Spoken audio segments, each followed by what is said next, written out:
বন্ধুরা, এই পরোটাটা দেখো এতটাই সফট হয়েছে যে হাত দিয়ে মুচড়ালেও কিচ্ছু হচ্ছে না, আবার সেই একই রকমই হয়ে যাচ্ছে।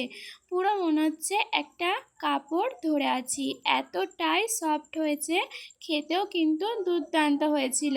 আর দেখো বন্ধুরা, কতখানি লোভনীয় লাগছে, দেখেই মনে হচ্ছে একটা গপ করে খেয়ে নিই।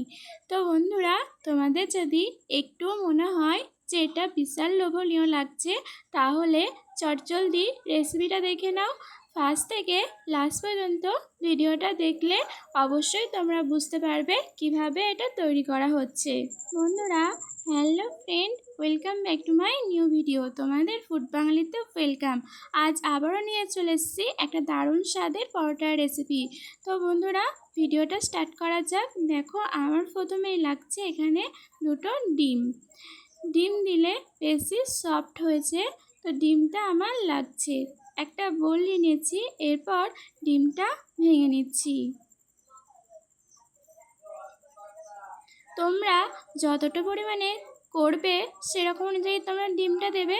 আমি একটু বেশি পরিমাণেই করছি, তার জন্য দুটো ডিম লেগেছে। আর লাগছে কিছুটা পরিমাণে গোলমরিচ, পরিমাণ মতো লবণ, আর দিয়েছি ধনিয়া পাতা। এবার ভালোভাবে এটা মিক্স করে নিচ্ছি। মিক্স করা আমার হয়ে গেছে। এরপর দিচ্ছি এখানে 5 চা চামচ ময়দা। তোমরা এখানে ময়দার পরিবর্তে আটাটাও ইউজ করতে পারো, সেক্ষেত্রেও কিন্তু খুব ভালো হবে। তো এরপর আমি এটাও ভালোভাবে মিক্স করে নিচ্ছি।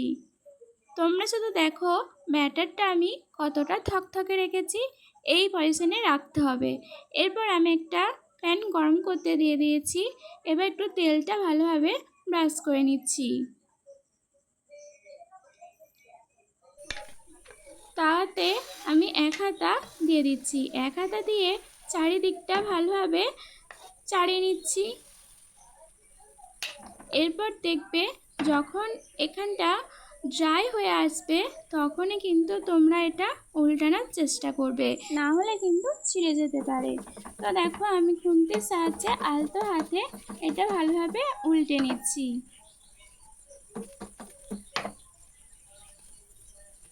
কত সুন্দরভাবে উঠে যাচ্ছে দেখো।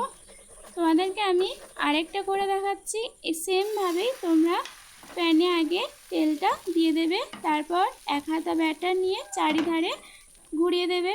তাহলেই পাতলা হবে, না হলে কিন্তু মোটা হয়ে যাবে। সেক্ষেত্রে খেতে কিন্তু অতটাও ভালো লাগবে না যতটা পাতলাতে ভালো লাগবে। দেখতেই পাচ্ছ এটা আমার ড্রাই হয়ে এসছে। এরপর কিন্তু কত সুন্দরভাবে তুলে নিচ্ছি, দেখো একটু কিন্তু লেগে যাচ্ছে না।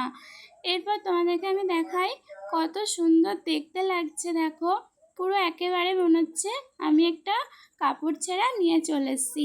এতটাই সফট হয়েছিল, এতটাই সুন্দর খেতে হয়েছিল। আমি তো কখনো ভাবতেই পারিনি যে দুটো ডিম দিয়ে এত সফট একটা পরোটার রেসিপি তৈরি করা যায়। বন্ধুরা, তোমরা এই পজিশনে এসেও কিন্তু এই পরোটাগুলো খেতে পারো আলু ভাজা বা যে কোনো তরকারি দিয়ে। আমি আরও একটু ইয়ামি করার জন্য আমি কিছু সবজি অ্যাড করছি, তো তোমরা সেটাও দেখতে থাকো।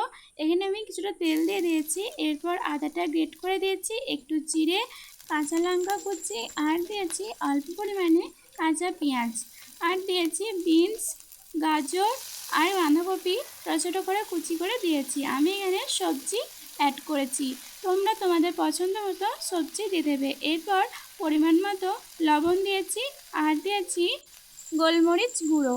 ব্যাস, এইটুকু উপকরণ দিয়ে কিন্তু এটা ভালোভাবে ভাজা ভাজা করে নামিয়ে নিয়েছি। তোমাদেরকে আর সেসব কিছু দেখালাম না যে কতটা ভাজা ভাজা করেছি, তোমরা বুঝতেই পারবে। সিদ্ধ হয়ে গেলে তোমরা কিন্তু এটা নামিয়ে নেবে, এখানে কোনো জল ইউজ করবে না। এরপর দেখো আমি কিভাবে এটা পুরটা দিচ্ছি। মাঝে এভাবে দিয়ে দিয়েছি পুরটা, তারপর ওপর থেকে একটু সস দিয়েছি, তারপর রোল করে মুড়িয়ে নিচ্ছি। তাহলে কিন্তু একটা সফট ব্রেকফাস্ট কিন্তু রেডি। আর এটা যেমনি হেলদি তেমনি কিন্তু খেতেও অনেক সুন্দর। বাচ্চাদের টিফিনে বা ডিনারে বা সকালের ব্রেকফাস্টে কিন্তু দারুণ লাগবে খেতে, আর খুব সহজভাবেই সবাই কিন্তু এটা তৈরি করতে পারবে। এতটাই সুন্দর, এতটাই লোভনীয়। তো বন্ধুরা, তোমাদের ভিডিও কেমন লাগলো অবশ্যই জানিও। ভালো লাগে লাইক, কমেন্ট, শেয়ার, সাবস্ক্রাইব করে দেবে। আজকেকার মতন টাটা বন্ধুরা।